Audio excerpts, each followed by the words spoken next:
Good morning, I am Tracy Spence with your newscast. This newscast is brought to you courtesy of BioLife Energy Systems. Come join, believe in. Call them at 800-875-5433. USA Credit Repair, the key to beautiful credit. You may call them at 800-786-1330.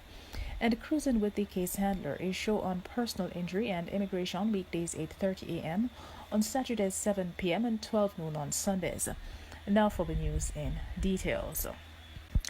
Dr. Peter Figueroa, professor of public health at the University of the West Indies, Mona, is warning that Jamaica will face another wave of the coronavirus in coming weeks. The Ministry of Health last week reported a slowdown in cases of the respiratory illness. However, speaking with journalists, Dr. Figueroa said the situation remains unstable. Jamaica initially began seeing a surge in COVID-19 cases after the Emancipation and Independence Day celebrations in August. The Association of Local Government Authorities of Jamaica, ALGA-J, says it will not challenge the government's decision to postpone the local government elections due next month. As was reported, the government is set to announce a delay to the polls. Winston Maraj, president of ALGA-J, says the association understands the reasons stated by Deputy Prime Minister Dr. Harish Chang for not holding the elections. Among the reasons are voters' apathy and the cost of holding the elections as the country continues to grapple with the effects of the COVID-19 pandemic. Mr. Maraj explained that the Local Government Act stipulates that the elections should be held no later than 90 days after the 4-year life of the municipal corporation ends on November 28th. He said he hopes there will be no further delay after the 90 days. Meanwhile, Mark Golden has promised to establish a trust fund for workers of the People's National Party, PNP, which he said he will launch with an initial amount of $15 million within the first 100 days of him being elected president of the party. Golden, who will contest Lisa Hanna on November 7, the PNP's internal presidential election, said the objective of the fund is to provide a tangible support to assist and empower party workers and their families in areas such as housing, health, education, and entrepreneurship.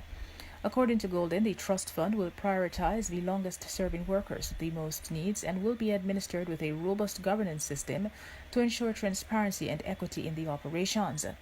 It is among a raft of measures Golden said he would implement should he assume leadership of the 82-year-old party. He was speaking at the official launch of his campaign on Sunday. In sports, California-based Donald Quarry, who wishes to head the Jamaica Athletics Administrative Association, J3A, is not perturbed about concerns of his availability locally to operate the highest athletics office in the country. Only last week, the 1976 Olympic 200-meter champion announced that he would challenge for the presidency of the J3A after incumbent president Dr. Warren Blake decided to not seek re-election next month. With General Secretary Garth Gale having emerged as the only candidate for the top position, Quarry, prior to announcing his intention to seek the top job, had in July urged voters to elect someone who would inspire change. He called for change at the top while Dr. Blake was still in office, saying the sport needed more capable leaders who were respected by corporate Jamaica. And that is it for the news. This newscast came to you courtesy of BioLife Energy Systems. Come join the living. Call them at 800-875-5433. USA Credit Repair, the key to beautiful credit. You may call them at 800-786-1330. And Cruising with the Case Handler, a show on personal injury and immigration, weekdays 8:30 a.m., on Saturdays 7 p.m. and 12 noon on Sundays. On behalf of the news and production team, I am Tracy Spence. Do have a good morning.